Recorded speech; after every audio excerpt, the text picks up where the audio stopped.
Muy buenos días, hermanos, hermanas. El Señor les bendiga mucho. Una mañana más para tener un devocional en la presencia del Señor con su palabra, por supuesto, ¿no es cierto? Con la palabra del Señor. Hoy quiero compartirles un verso que se encuentra en el libro de los Hechos, en el capítulo 8, en el versículo 30. Dice: acudiendo Felipe, le oyó que leía el profeta Isaías, y dijo: pero ¿entiendes lo que lees? Y esta es la clave hoy, ¿no es cierto? Entender lo que leemos, justamente en lo que es lo que hemos llamado la receta devocional, enseñando, ¿no es cierto?, las pautas para que cada uno de nosotros tengamos nuestro propio devocional, luego de orar al Señor para que Dios nos revele su palabra, para que Dios nos muestre qué es lo que tiene para hablarnos en este día. Recién ahí leemos, ¿no es cierto? Pero hacemos una lectura comprensiva. Atención a esto, tenemos que leer un pasaje corto de la Biblia entendiendo lo que leo. Yo tengo que estar entendiendo lo que estoy leyendo, de qué se trata, cómo sucedieron los hechos, cuántos personajes había, había personajes buenos y malos, cuáles estaban influenciados por la sombra y cuáles por el Señor, ¿no es cierto? Y todo esto, ¿no es cierto? Para esto nosotros tenemos que tener un cuaderno de anotaciones. Yo recomiendo que cada uno tenga un cuaderno de anotaciones del devocional, de lo que Dios les ha hablado. Un cuaderno que puede ser de cualquier tipo, puede ser grande, puede ser chico, puede ser con muchas hojas o con pocas hojas. Este cuaderno lógicamente se irá desgastando y iremos utilizando nuevos cuadernos y posteriormente estaremos comprando un cuaderno que se adapte más a las necesidades que tenemos respecto de nuestro devocional o a nuestra preferencia. Entonces, en ese cuaderno devocional, lo primero que vamos a poner es la fecha del día y la cita bíblica que vamos a leer. Vamos a leer al azar, vamos a abrir la Biblia así, vamos a poner el dedo y fue y se ahorcó. No, tenemos que leer la Biblia teniendo un plan de lectura. Ese plan de lectura puede ser de la lectura en un año, de la lectura en 2, en 3, en 5 años, ¿no es cierto?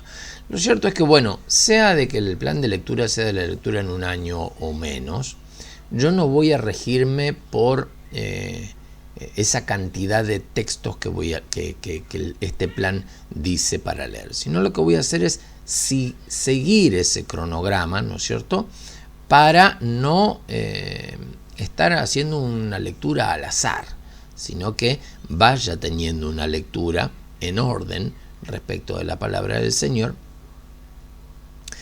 Si puede ser todavía mucho mejor si es que sea una lectura temática. Hay lecturas temáticas, ¿no es cierto?, que nos llevan por toda la Biblia y que nos van llevando por los temas de la Biblia. A veces se enlazan personajes, a veces se enlazan historias que se relatan tanto en el Antiguo como en el Nuevo Testamento y vemos, ¿no es cierto?, la relación, cómo los apóstoles relacionan estos acontecimientos en ese momento. Lo cierto es que yo tengo que tener una lectura programada, ¿sí? Una lectura que ya esté ordenada, que ya esté preparada para seguirla.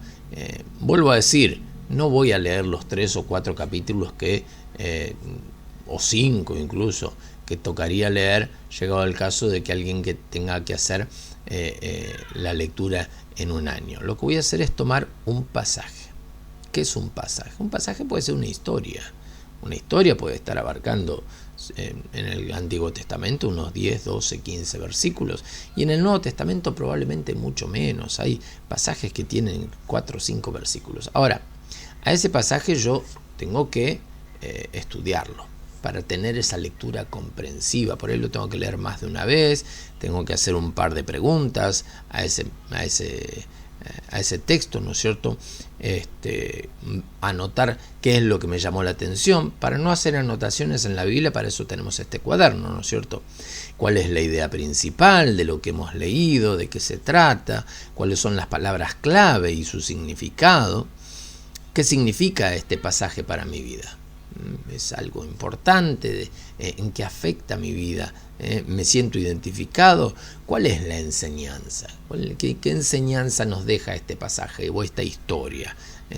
¿Hay un ejemplo a imitar o hay un ejemplo a evitar? Y de esto yo tengo que sacar la enseñanza para mi vida. ¿De qué manera esta enseñanza afecta en mi vida? No va a afectar en nada si no la pongo en práctica.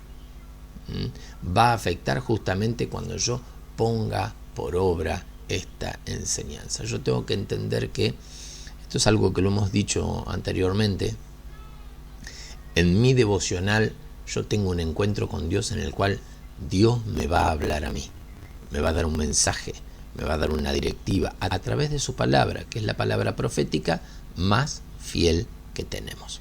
Entonces, por la palabra del Señor, nosotros vamos a recibir un mensaje de parte de Dios hacia nuestras vidas. Por eso hablo de una lectura programada, no una lectura al azar. No, esto no es el horóscopo del creyente. No.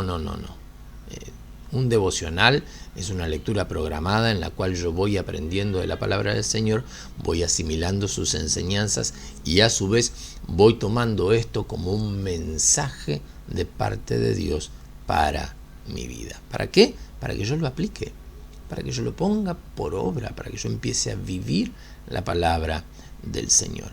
Y son estas enseñanzas que Dios va poniendo a nuestro alcance para que en nosotros se produzca esa madurez espiritual, ese crecimiento espiritual en nuestras vidas que nos lleva, por supuesto, no solo a tener mayor conocimiento de su palabra, sino a vivir conforme a esa palabra. Por eso digo, siempre tomemos pasajes cortos, que no sea muy extenso, porque quizás esto se puede traducir en un estudio muy largo y quizás esos 20 minutos que usted pensaba dedicarle al devocional se le empiezan a quedar cortos y se empiezan a extender mucho y probablemente usted todavía no quiera tener tanto tiempo en lo que es la lectura de la palabra. Por eso hablo de pasajes cortos, 8, 10, 12, 15 versículos. Si hay una historia que es mucho más extensa, que no es que tiene 16, 18 versículos, sino que la historia tiene 40 versículos, divídala. Un día lee 10, otro día lee otros 10, otro día lee otros 10, y de esa manera vamos haciendo el breve estudio. ¿Para qué? Para sacar la idea principal y para sacar el mensaje, lo que Dios me quiere decir con esta historia. Vuelvo a repetirlo. ¿Qué es lo que Dios me quiere decir a mí? En mi caso, Víctor Simón, personalmente, a mí, ponga su nombre. ¿Qué me quiere decir Dios con esta historia? En cada historia, en cada pasaje, hay un mensaje de Dios personal hacia nuestras vidas. Y nosotros somos esos Indiana Jones que estamos a la casa de la esmeralda perdida, buscando esa perla preciosa, como dice allí en los evangelios, ¿no es cierto? Aquellos cazadores de perlas encontraban una perla maravillosa, ¿no es cierto? Y daban todo por ella. Bueno, nosotros somos esos que estamos buscando esas perlas maravillosas en la palabra del Señor. La palabra del Señor es muy rica, muy amplia, es maravillosa y es una palabra viva y eficaz. Siguiéndose estas instrucciones vamos a lograr sacar el mayor rédito posible, y en cada devocional vamos a comenzar nuestro día, nuestra mañana, tomados de la mano del Señor y con una palabra de Dios. Qué importante, hermano. Qué importante es que yo tenga una palabra de Dios para este día que hoy estoy viviendo. Les mando un gran abrazo y que el Señor les bendiga mucho.